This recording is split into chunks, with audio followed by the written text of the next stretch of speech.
Seguimos con este estudio de las características de un verdadero cristiano a través de Primera de Juan. Y hemos dicho los domingos pasados que un cristiano verdadero, inequívoca e indefectiblemente va a demostrar estas cualidades que hemos mencionado en los últimos domingos. Ya hemos mencionado 6, fíjate. Hemos dicho que un verdadero cristiano tiene comunión o intimidad con Dios, número 1. Número 2, tiene una verdadera comunión o intimidad también con sus hermanos en Cristo. Número 3, es humilde para conocer y confesar sus pecados, sus faltas, sus errores o sus fallas, ¿no? Número 4, obedece y permanece en Dios y en su palabra. Número 5, no ama al mundo, más bien ha renunciado al mundo y ha renunciado a los deseos del mundo. Número 6, tiene la unción del Espíritu Santo que le revela la verdad de su palabra. Y hoy vamos a ver la número 7, que es que un cristiano verdadero, inequívoca e indefectiblemente, cree que Jesucristo es Dios. Ahora tú puedes pensar esta mañana, hermano, ¿y eso qué tiene de relevante o qué tiene de importancia? Muchísimo, hermano. Juan afirmaba y quería que sus oyentes se aseguraran de que Jesucristo es Dios o que Jesucristo era Dios. Y fíjate, yo te voy a pedir que vayas al capítulo 2, al versículo 22 y 23. Es muy interesante esto, hermano, muy importante. Pregunta Juan ahí en el verso 22 y dice, ¿quién es el mentiroso? Yo te pregunto esta mañana, ¿quién es el mentiroso, hermano? Satanás. Satanás es mentiroso. Dice Jesús, él es padre de mentira. Con él nace la mentira. Él es de sí mentiroso. Él te miente. Todos sus ataques de Satanás a tu vida son fundados en una mentira. Tienes que entender eso, hermano, porque cuando tú crees las mentiras de Satanás caes en su trampa. Entonces Juan pregunta y dice, ¿quién es el mentiroso? Y todos sabemos que es el diablo, ¿verdad? Pero fíjate, dice, sino el que niega que Jesús es el Cristo. Esa palabra Cristo en el original es el Mesías. Dice, ¿quién es el mentiroso sino el que niega que Jesús es el Mesías o el Cristo? El que niega esto, dice Juan, este es anticristo, el que niega al Padre y el que niega al Hijo.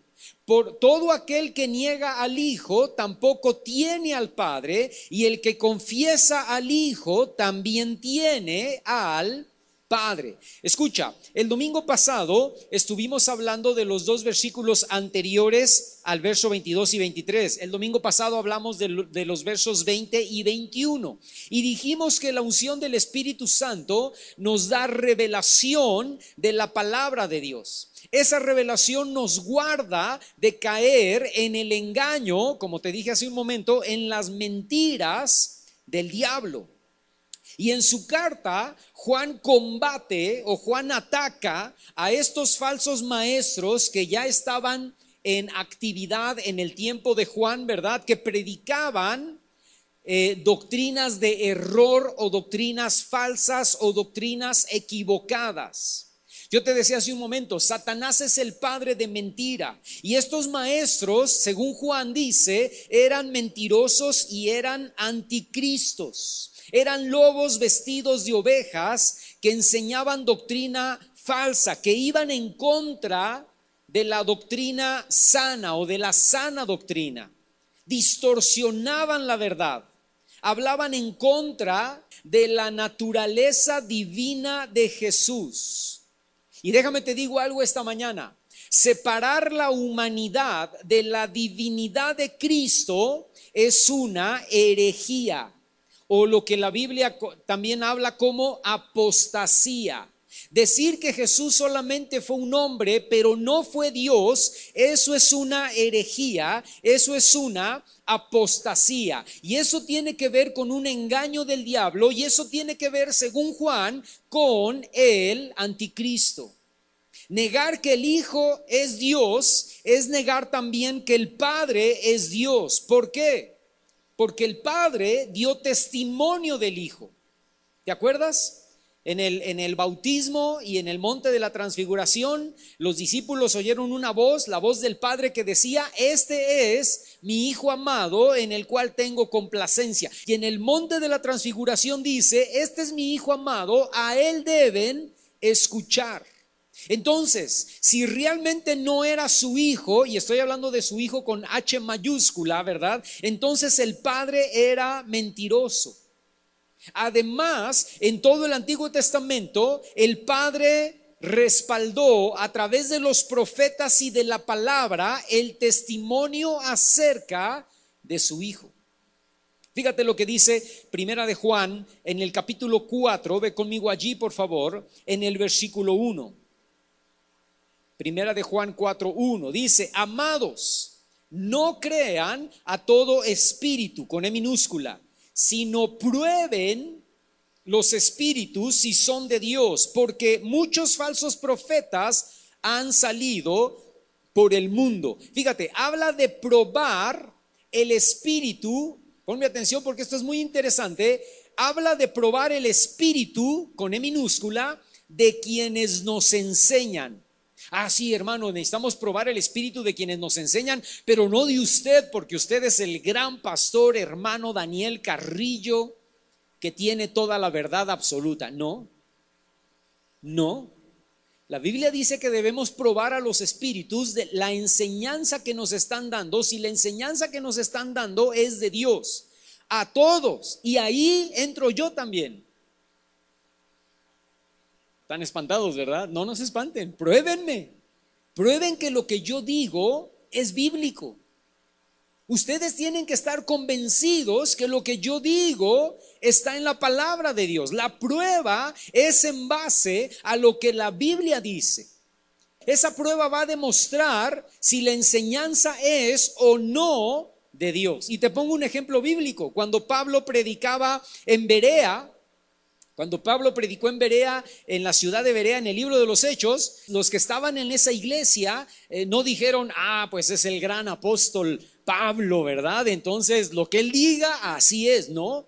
Pablo les enseñaba en la sinagoga y ellos iban a sus casas a escudriñar la escritura para ver si lo que Pablo les estaba enseñando era verdad.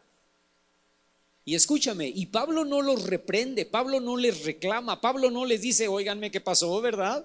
Les estoy hablando yo, a mí me tienen que creer, lo que yo digo es infalible. No, no, no, no, Señor. Lo que usted dice lo tenemos que probar en base a las escrituras. Yo te pregunto esta mañana, ¿cómo podemos probar la doctrina si no conocemos la Biblia? ¿Cómo probamos la doctrina si tenemos al Espíritu Santo, como te decía yo el domingo pasado, apagado y contristado? Y no nos da revelación de la palabra. Nunca la lees, nunca la estudias, nunca la escudriñas, y luego, para acabarla, ¿verdad?, tienes al espíritu contristado y apagado y nunca tienes revelación. Por eso, hermano, en las sectas hay fulanos y fulanas que engañan a sus congregantes, porque los congregantes nunca leen la Biblia y tienen el Espíritu Santo apagado y contristado. Y si el fulano les dice: tú tienes que darme a tu niñita de 12, 13 años para acostarse conmigo, se le entregan. Y tú dices: ¿dónde está la inteligencia? Ya no la sabiduría, ya no hablemos de sabiduría, ya no hablemos de discernimiento. Inteligencia, prudencia, sensatez. ¿Por qué le creen?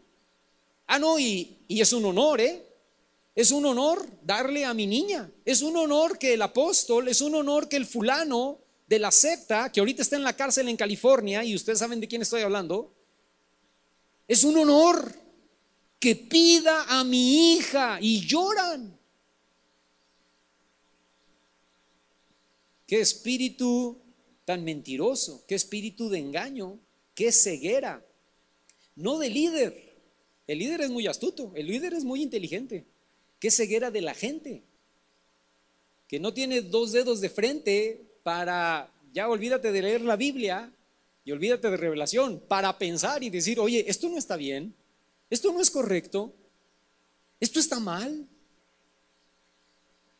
Pero escúchame, hay otras cosas más. Ninguno de ustedes caería en ese error. Amén, sí, claro, ninguno de ustedes caería en ese error. Pero hay cosas más sutiles. Yo me paro aquí un domingo en la mañana y les digo, hermanos, a partir de este domingo que viene o a partir de hoy, Dios me reveló que necesitamos adorar a Dios, alabar a Dios de cabeza. Todos nos vamos a parar de cabeza. Ya aplaudimos, ya danzamos, ya bailamos delante del Señor y echamos gritos de júbilo, ya levantamos nuestras manos. Eso está muy bien. Pero ahora hay una nueva revelación, una revelación más arriba, una revelación de mayor madurez. Ya me están creyendo, ¿verdad? Amén, ¿verdad? Una revelación de mayor intensidad, de mayor profundidad. Si tú quieres profundizar más con Dios, si tú quieres meterte más a la presencia de Dios, si tú quieres más intimidad, tenemos que pararnos de cabeza y adorar al Señor. Todos los que estén conmigo, vamos a pararnos de cabeza. Y ahí van todos ustedes a pararse de cabeza. Porque eso se oye padre, ¿no? Se oye espiritual, se oye emocionante, se oye, es una revelación nueva, se oye interesante, se oye. La pregunta es, bueno, a ver, espérame, ¿y es bíblico? Ahí la Biblia habla de que podemos levantar las manos, la Biblia habla de que aplaudamos, la Biblia habla de que bailemos, de que dancemos, la Biblia habla de hablar en lenguas, la Biblia habla de brincar, la Biblia habla de gritos de júbilo. Pero a ver, hermano Daniel, a ver, enséñeme dónde dice aquí que debemos pararnos de cabeza. Si usted me enseña aquí 2, 3, 4, 20 citas bíblicas que hablen acerca de pararnos de cabeza, con todo gusto yo me paro de cabeza.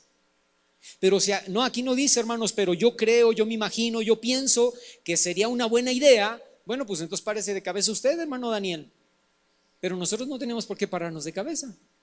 Si usted quiere, usted puede hacer lo que usted quiere, hermano Daniel, ¿verdad? Puede pararse de cabeza y adorar a Dios si a usted le gusta hacerlo así. Pero yo no lo voy a hacer. ¿Por qué no lo voy a hacer? Porque la Biblia no lo dice. Si la Biblia dice, entonces, y yo no lo hago, yo me estoy perdiendo de una bendición, porque la Biblia dice que yo debo hacer algo que no quiero hacer. Eso es diferente. Pero si usted dice que yo debo hacer algo que la Biblia no dice que yo debo hacer, pues yo soy libre de hacerlo o de no hacerlo. ¿Cómo vamos a descubrir las cosas sutiles de una enseñanza falsa si tú y yo no conocemos la palabra de Dios porque no la estudiamos, ni siquiera la leemos?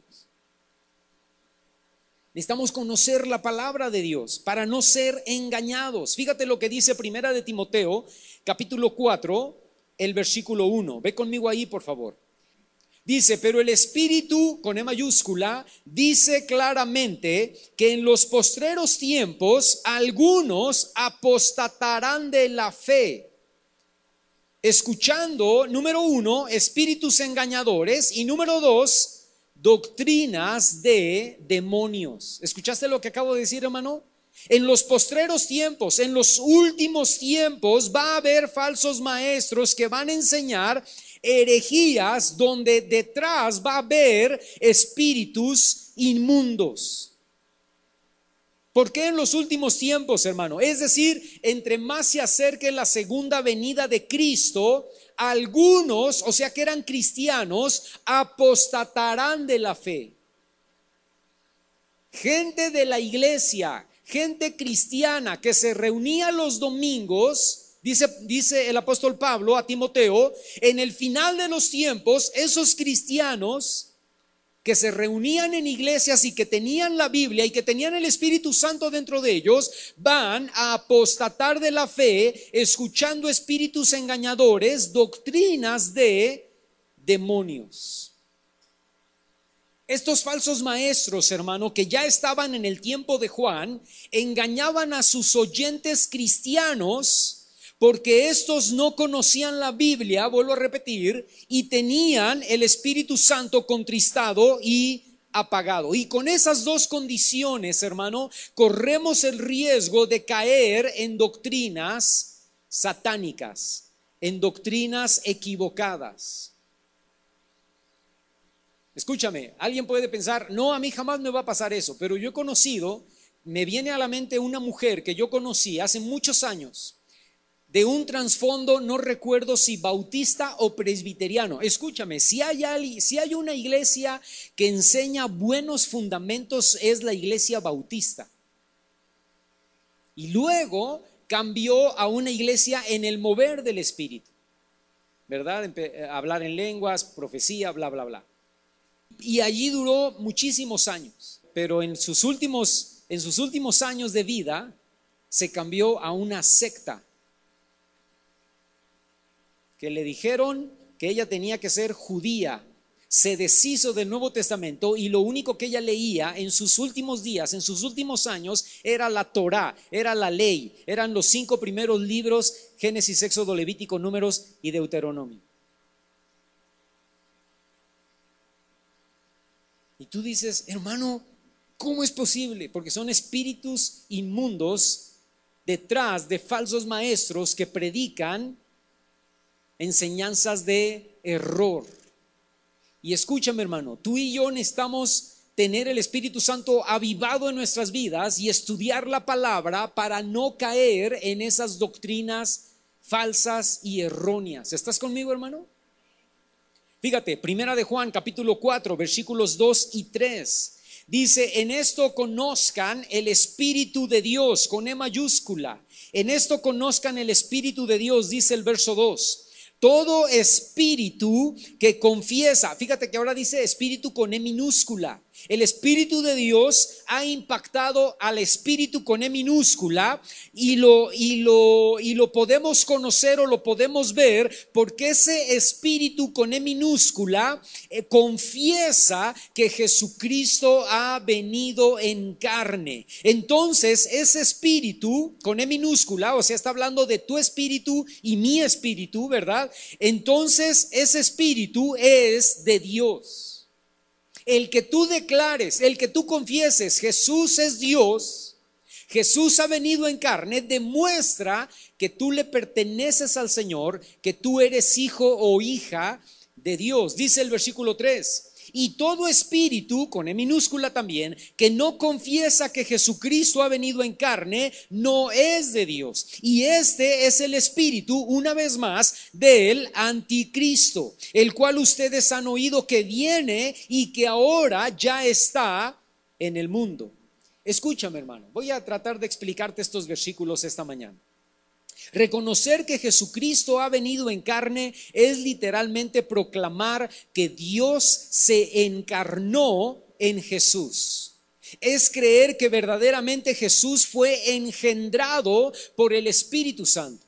Cuando tú lees la Biblia, dice que el ángel vino a María y le dijo, vas a tener un hijo. Y María le dijo, ¿cómo va a ser posible eso? No conozco varón. Lo que estaba diciendo María es, no he tenido relaciones sexuales con ningún hombre. ¿Cómo puedo quedar embarazada? Y el ángel le habla y le dice, el Espíritu Santo te cubrirá con su sombra y tú quedarás embarazada. Y el ser que va a crearse en tu vientre va a ser un ser santo.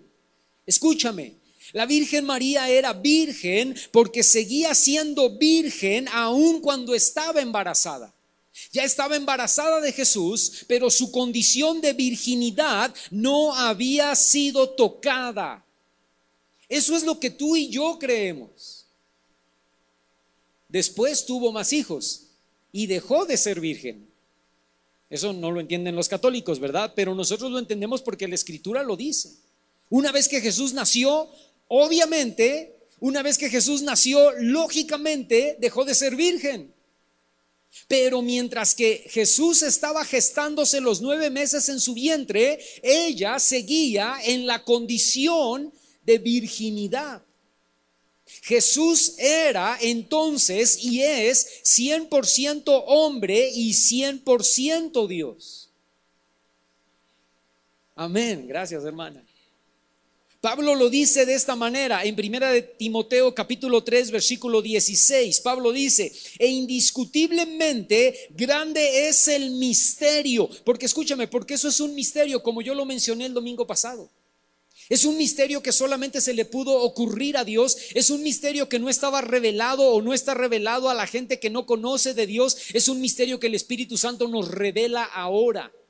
Y dice, grande es el misterio de la piedad o del amor o del evangelio, ¿verdad? Es un misterio grande. ¿Cuál es ese misterio? Dice Pablo, que Dios fue manifestado en carne, número 1, o sea, manifestado en Cristo Jesús. Que Dios fue justificado en el Espíritu, que fue visto de los ángeles, que fue predicado a los gentiles, que fue creído en el mundo y que fue recibido arriba en gloria. Ese es el misterio. Creemos que Dios se despojó a sí mismo. Pablo lo dice en Filipenses capítulo 2, versículos 5 al 11. Que Dios se despojó a sí mismo, no estimó el ser igual a Dios como cosa que aferrarse, sino que se despojó y tomó forma de siervo y se humilló hasta hacerse obediente hasta la muerte, dice ahí Pablo en Filipenses, y muerte de cruz. Escucha.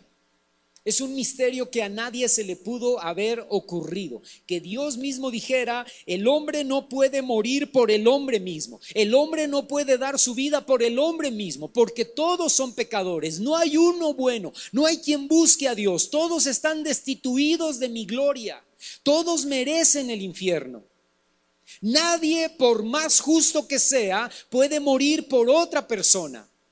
Entonces, como nadie puede hacerlo, yo mismo voy a tomar forma de hombre, yo mismo voy a nacer entre ellos, voy a vivir entre ellos y voy a morir por ellos, a derramar mi sangre por cada uno de sus pecados, para poderles entonces perdonar, justificar, santificar, redimir, comprar.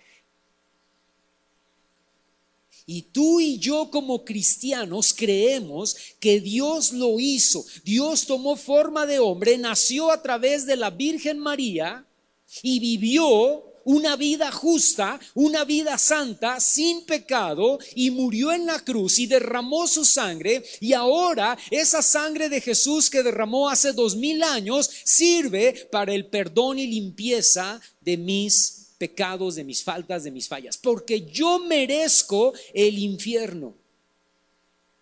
Tú mereces el infierno también. El infierno, escúchame, no fue hecho para nosotros.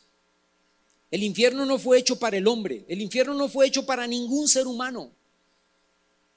El infierno fue hecho para el diablo y sus ángeles. Pero escúchame, pero nosotros los seres humanos nos ganamos el derecho legalmente de ir al infierno y de estar en el infierno por toda la eternidad.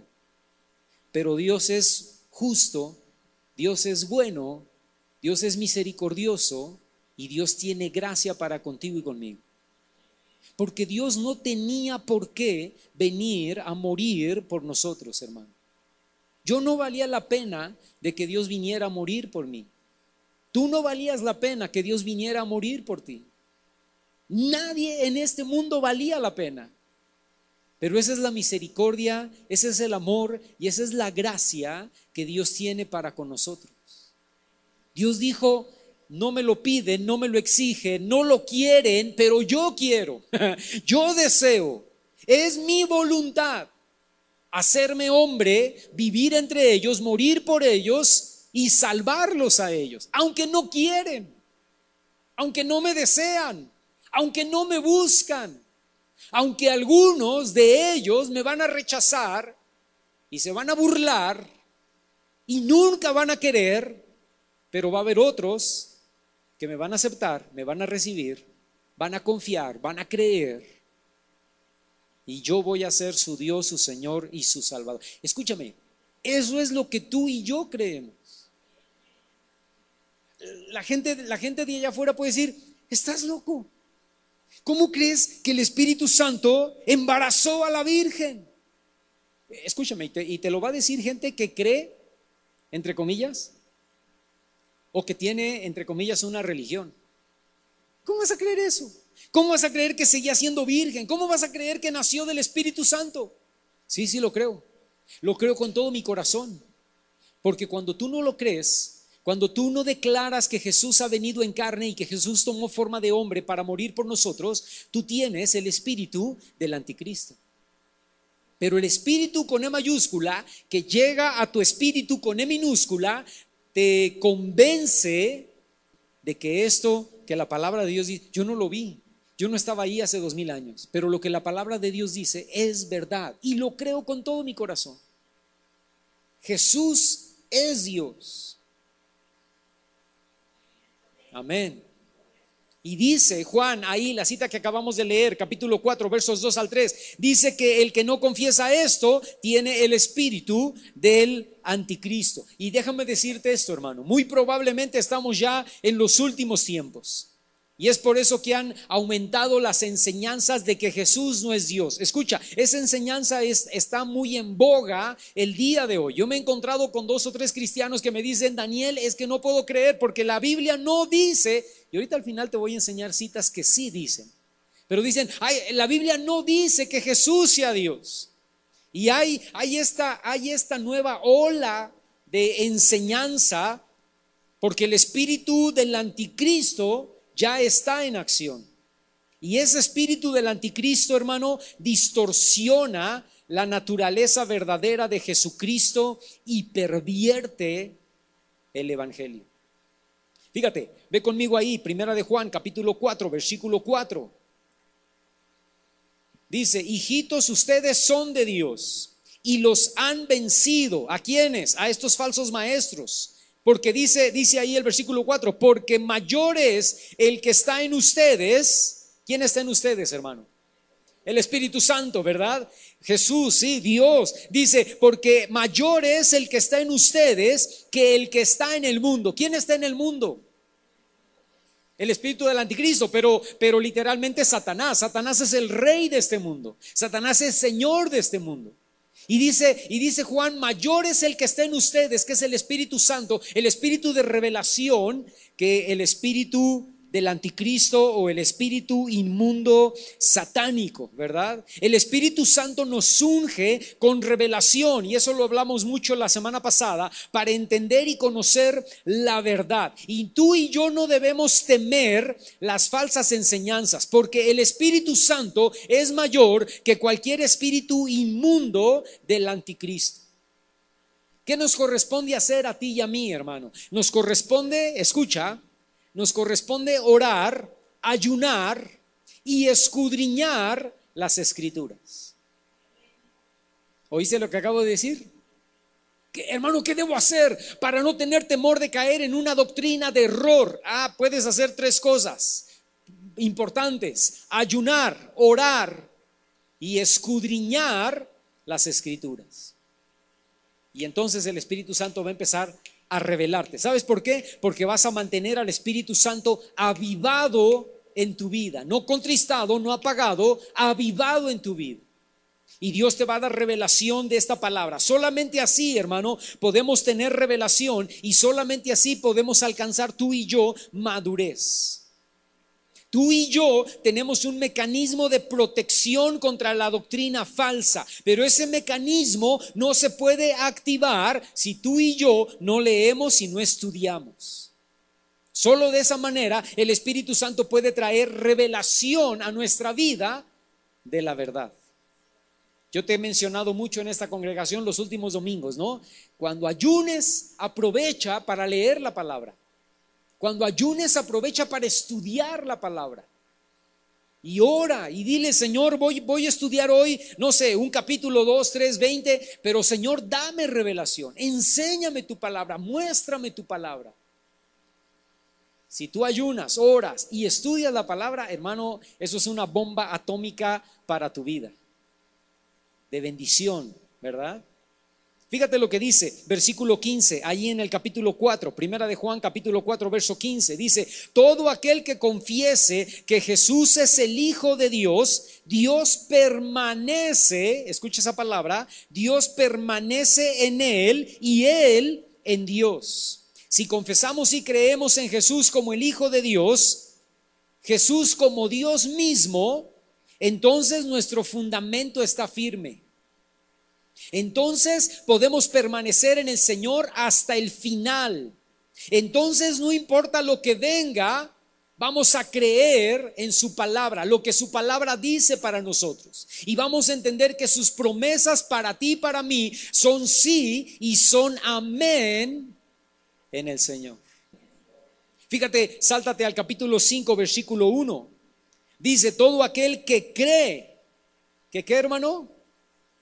Que cree. Todo aquel que cree que Jesús es el Cristo es nacido de Dios. Y todo aquel que ama al que engendró. ¿Quién lo engendró? El Padre. Ama también al que ha sido engendrado por él. ¿Quién fue el que fue engendrado por el Padre? El Hijo. O sea, hermano, que Dios el Padre creó a Jesús y Dios el Padre es mayor en divinidad, en poder, en autoridad que el Hijo. No, porque no está hablando de una creación antes de los tiempos, está hablando de una creación en el vientre de María. ¿Me estoy explicando, hermano? El Padre fue el que dio el poder y la autoridad para que el Hijo, a lo mejor lo estoy confundiendo con esto, ¿verdad? Pero para que Él mismo naciera, se creara, se engendrara en el vientre de María. Y ahí Salmos capítulo 2 dice, tú eres mi hijo amado, yo te he engendrado hoy. ¿Dónde lo engendró? En el vientre de María. Ahí nació Jesús. Pero Dios el Hijo fue desde la eternidad hasta la eternidad. El Padre, el Hijo y el Espíritu Santo no tuvieron inicio, no tuvieron origen, nadie los creó, pero el Hijo sí fue creado en Jesús, en el vientre de María. ¿Entienden esto, hermanos? ¿No los confundo? Si los confundo, levanten la mano y lo repetimos con manzanas, ¿verdad? Y dice Juan, por eso dice Juan en el versículo 1, dice, todo aquel que cree que Jesús es el Cristo es nacido de Dios, y todo aquel que ama al que engendró el Padre, ama también al que ha sido engendrado por él, a Jesús. Nosotros amamos al Padre y nosotros amamos al Hijo. Y no lo dice ahí, pero también amamos al Espíritu Santo. Escúchame. Lo primero que se manifiesta en un verdadero cristiano es la fe en Cristo o la fe en Jesús. Es la fe que cree que Jesús es Dios y Él es nuestro Salvador. Y esa no es una aceptación intelectual o religiosa, sino una creencia de todo corazón. ¿A poco tú crees en Jesús? Claro que sí. ¿Y a poco crees que es Dios? Claro que sí. No lo creo eso al 100%, lo creo al 120%. Jesús es Dios. Es una creencia de todo nuestro corazón, es una fe genuina que continúa y que persevera hasta el final de nuestra vida. Por eso Pablo pudo terminar su vida diciendo, he corrido la carrera, he peleado la buena batalla, ¿verdad? He alcanzado la fe, me voy a morir, voy a cerrar mis ojos, declarando, confesando, creyendo que Jesús es el Hijo de Dios que vino a salvar y a limpiar mis pecados. Que tú y yo podamos morir así, ¿verdad? Es la fe que declara que Jesús es el Cristo, es decir, es la fe que declara que Jesús es el Mesías. Y quien deposita su fe en Jesús como el único Salvador, esa persona nace de nuevo. Eso es lo que Jesús le estaba diciendo a Nicodemo, tienes que nacer de nuevo. Porque Nicodemo era un líder religioso, uno de los mejores líderes religiosos de la época de Jesús. Y Jesús le dice, no, Nicodemo, no solamente tienes que aceptarme como un gran maestro, porque cuando le presentan a Nicodemo, cuando Jesús llega con Nicodemo, Nicodemo le dice, maestro, rabí. Y Jesús le dice, no nada más me tienes que reconocer a mí como un gran maestro, tienes que depositar tu fe en mí. Tienes que creer que yo soy el Mesías, que puedo a ti, Nicodemo, perdonar y limpiar y redimir tus pecados. ¿Cómo puedo nacer siendo viejo? ¿Cómo puedo nacer? ¿Cómo puedo meterme en el vientre de mi madre? Le dice Nicodemo. Y le dice Jesús, porque lo que es nacido de la carne, carne es, pero lo que es nacido del Espíritu. Tú ya naciste de la carne, le dice a Nicodemo hace 60 años, porque ya era un anciano, era un viejo. Le dice, tú ya naciste en la carne hace 60 años. Ahora tienes que nacer del Espíritu. Creer en mí, confesarme a mí como tu Señor y tu Salvador. Fíjate, lo primero que se manifiesta en un cristiano verdadero es una fe genuina en Cristo. Pero lo segundo que se manifiesta en un cristiano verdadero, que dice ahí la cita que acabamos de leer, es amor por Dios. El que ama al Padre, dice Juan, ahí en la cita que acabamos de leer, ama también al Hijo. Amamos al Padre por su obra de redención a través del Hijo, y amamos al Hijo por dar su vida en rescate por nosotros. Es la fe y es el amor lo que nos lleva a obedecer. Es la fe y es el amor, escúchame, lo que nos lleva a adorarle. Por eso estamos aquí los domingos en la mañana, hermano. No estamos aquí por religiosidad. No estamos aquí porque pues es nuestra religión y hay que ir los domingos y pasar un culto. No. Yo espero, ¿verdad? Que nadie esté aquí por religiosidad. Estamos aquí porque queremos. Amén. ¿Qué queremos? Queremos adorar, queremos exaltar, queremos alabar junto con todos mis hermanos al Señor, al Rey, al Dios que vino y dio su vida por mí. Estoy aquí para adorar una vez por semana, una vez cada 6 días. Tomo un tiempo, tomo unas horas para ir a un lugar, trasladar. Yo podía quedarme dormido hasta las 11 de la mañana. Yo podía disfrutar mis domingos. Yo puedo irme a pasear. Yo puedo irme de día de campo. Yo puedo quedarme acostado hasta la 1 de la tarde. Pero yo escojo salir de mi casa, bañarme, yo espero, ¿verdad? Desayunar rápido, apurarle a la esposa, apurar al esposo, apurar a los hijos. Ay, hermano, yo tengo de lunes a sábado con trabajo y ando en esa rutina de apurar a la esposa, apurar a los hijos, pararme, bañarme, desayunar rápido, irme a trabajar, y quiere que también lo haga el domingo. No, yo no quiero. Si tú no quieres, yo no quiero. Puedes no hacerlo, pero tú y yo decidimos pararnos, bañarnos, desayunar rápido, venirnos para adorar, exaltar, adorar, alabar, declarar que el Padre, el Hijo y el Espíritu Santo, Dios uno, es digno de toda gloria, de toda honra, de todo honor. Cantarle, aplaudirle, danzarle, levantar nuestras manos, gritarle, escuchar su palabra, aprender, y luego de lunes a sábado hacer lo mismo, pero ya ahora yo solo en mi casa, en mi cuarto secreto, cerrada mi puerta. Y mi Padre que me ve en secreto me va a recompensar en público. ¿Por qué lo haces? ¿Por qué lo haces? Puedes no hacerlo. Sí, puedo no hacerlo, pero lo hago porque amo a ese Dios que vino a dar su vida en rescate por mí. Primera de Juan, capítulo 5, versículo 20. Dice, pero sabemos, esa parte es importante, pero sabemos que el Hijo de Dios ha venido y nos ha dado entendimiento para conocer al que es verdadero. Y estamos en el verdadero, en su Hijo Jesucristo.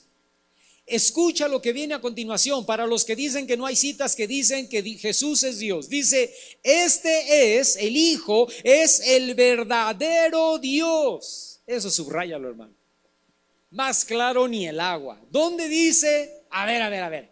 ¿Dónde dice que Jesús es Dios? Primera de Juan capítulo 5 versículo 20 dice que nosotros estamos en el verdadero, en su Hijo Jesucristo, y luego agrega, su Hijo Jesucristo es el verdadero Dios, y no solamente el verdadero Dios, es también la vida eterna. Uy, hermano, ¿quieres citas? Jesús dijo, yo soy la puerta, yo soy el camino, yo soy la verdad, yo soy la luz, yo soy el pan de vida. Nadie puede venir al Padre si no es a través de mí. Más claro, ni el agua, ¿sí o no? Pero te doy más citas que hablan que Jesús es Dios. Tito capítulo 2 versículo 13 dice: aguardando la esperanza bienaventurada y la manifestación gloriosa de nuestro gran Dios y Salvador Jesucristo. ¿Quién es nuestro gran Dios con D mayúscula y Salvador con S mayúscula? ¿Quién es? Jesucristo. Pues no que no dice que es Dios. Tito capítulo 3, ahí mismo en el versículo 4 y 5 dice: pero cuando se manifestó la bondad de Dios nuestro Salvador y su amor para con los hombres, nos salvó no por obras de justicia que nosotros hubiéramos hecho, sino por su misericordia, por el lavamiento de la regeneración y por la renovación en el Espíritu Santo. Escucha, dice que fue la bondad de Dios nuestro Salvador. Pero ¿quién fue el que vino a salvarnos, hermano? Jesús. Entonces, cuando habla de Dios nuestro Salvador, ¿de quién está hablando? De Jesús. Segunda de Pedro capítulo 3 versículo 12 dice: esperando y apresurándonos para la venida del día de Dios. A ver, ¿de qué está hablando Pedro? ¿Está hablando de la segunda venida? Sí. Sí, está hablando de la segunda venida, porque dice, versículo 12, esperando y apresurándonos para la venida del día de Dios. Ahora, yo te pregunto, en esa segunda venida, ¿quién va a regresar? ¿Cómo sabes que es Jesús? ¿Por qué? ¿Por qué lo dijo? ¿En dónde? Escúchenme, hermanos, en el libro de los Hechos, en el capítulo 1, los discípulos están viendo al cielo porque Jesús se está elevando para irse y se esconde entre las nubes. Y entonces hay unos ángeles que les hablan a los apóstoles y les dicen que están mirando al cielo. El mismo que ustedes ven que se está yendo es el mismo. ¿Te acuerdas de esa cita, hermano? Que va a regresar, que va a regresar por segunda vez. Tienen razón, en los evangelios, en las cartas de Pablo y de Pedro, ¿verdad? Está escrito que Jesús va a regresar por segunda vez. Apocalipsis dice que Jesús va a regresar por segunda vez. Sí, el Antiguo Testamento habla de que Jesús va a regresar por segunda vez. Pero donde está bien claro que es Jesús el que va a regresar es en el libro de los Hechos, en el capítulo 1. Ahora, Pedro dice en el capítulo 3, versículo 12, que estamos esperando y que queremos apresurar la venida del día de Dios. Pero el que va a regresar no es el Padre, el que va a regresar es el Hijo. Entonces el Hijo es Dios, porque lo que estamos esperando es la venida de Dios. Y Dios es Jesús. Y dice, en el cual los cielos encendiéndose serán deshechos y los elementos siendo quemados se fundirán. ¿De qué está hablando, hermano? De la segunda venida de Cristo. Y Cristo es Dios. Sáltate, Juan capítulo 20, versículo 28. Hermano, escucha, esa la tienes que subrayar, que poner en un círculo y que ponerle flechitas. Juan capítulo 20, verso 28. Están los discípulos juntos, Jesús se aparece. Todo el mundo cree, pero no está Tomás. ¿Te acuerdas? Y llegan con Tomás y le dicen, Tomás, se nos apareció el Señor. Y Tomás dice, no, como muchos de nosotros, ¿verdad? Yo hasta que no vea, no creo. Yo hasta no ver, no creer. Y un día está Tomás con los discípulos, Jesús se aparece y le dice, ven acá, Tomás, mete tu dedo aquí en mi herida, mete tu dedo acá en mi costado. Y entonces Juan capítulo 20 verso 28, Tomás le dice, Señor mío, ¿y qué, hermano? Jesús no le dice nada. Jesús dice, sí, soy tu Señor y soy tu Dios. Y la última, primera de Timoteo 4:10, dice, por esto mismo trabajamos y sufrimos oprobios, porque esperamos en el Dios viviente, escucha, que es el Salvador de todos los hombres. ¿Quién es el Salvador de todos los hombres? Jesucristo. Jesucristo es el Dios viviente. Creemos en un Dios que es uno solo, manifestado en tres personas, Padre, Hijo y Espíritu Santo. Y te voy a dar una última cita y con esta voy a terminar. Primera de Corintios, búscala por favor. El último capítulo, capítulo 16, versículo 22. El que no ame al Señor Jesucristo sea anatema. El Señor viene. O otras palabras ahí, eso que dice el Señor viene es Maranata. Escucha, el que no ame al Señor Jesucristo sea maldito. El que no ame al Señor Jesucristo sea anatema. ¿Por qué es fundamental que el cristiano verdadero crea en esto? Porque es la base de nuestra creencia. Jesucristo, Dios mismo viniendo en carne a morir por nuestros pecados. Esa es la base, hermano, de nuestro cristianismo. Es la base de nuestra obediencia y es la base de nuestra adoración. Yo te voy a pedir que te pongas de pie y vamos a orar. Y si quieres puedes levantar tus manos y decirle al Señor esta mañana: Padre, gracias. Gracias por tu salvación. Gracias por venir a morir por mí hace 2000 años atrás, Señor. Por derramar tu sangre en la cruz del Calvario y perdonar mis pecados. Gracias, Señor. Porque probablemente no lo entiendo del todo, no lo comprendo del todo. Pero tu Espíritu Santo me da testimonio, Señor, a mi espíritu, de que tú eres el Dios verdadero, Padre, Hijo y Espíritu Santo.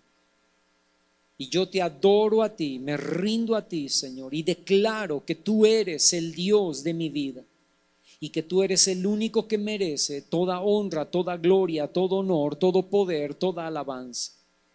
Que mi vida está rendida delante de tu presencia y que mi corazón te pertenece. No adoro a un Dios falso.